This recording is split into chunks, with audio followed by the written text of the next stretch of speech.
Voilà, je m'appelle Sanji. J'ai créé à peu près 10 ans maintenant une agence de conseil culinaire dédiée à la cuisine indienne qui s'appelle Bollywood Kitchen.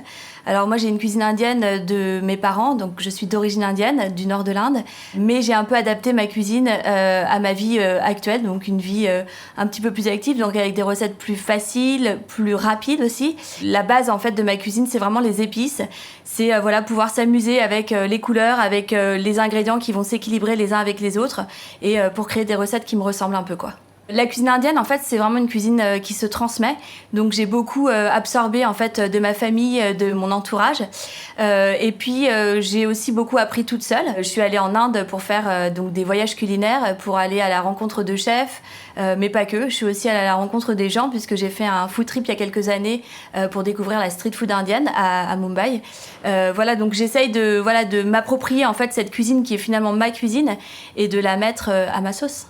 Donc la pâte de curry c'est vraiment le démarrage, c'est-à-dire que quand vous voulez vous lancer dans la cuisine indienne, n'ayez pas peur de la faire vous-même parce qu'en fait il y a très peu finalement d'ingrédients, il suffit d'avoir une petite base d'épices, mais voilà 4-5 épices suffisent et se lancer.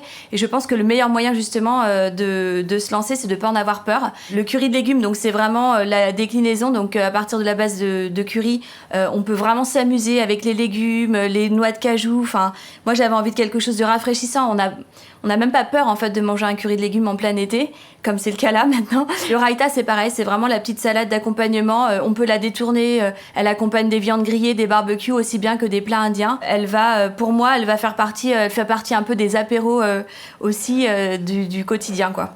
Les samosas, c'est vraiment la recette emblématique pour moi de l'Inde et de la street food indienne. Et les chapatis, c'est pareil, c'est vraiment la recette de base. Le chapati, c'est la recette la plus traditionnelle et la plus populaire indienne. Et en plus, elle est beaucoup plus facile à faire. Donc c'est vraiment ces petits pains du quotidien. C'est un peu la baguette des Indiens finalement. Je suis Sanji de Bollywood Kitchen et bienvenue chez Chak. Cuisiner simple et pointu.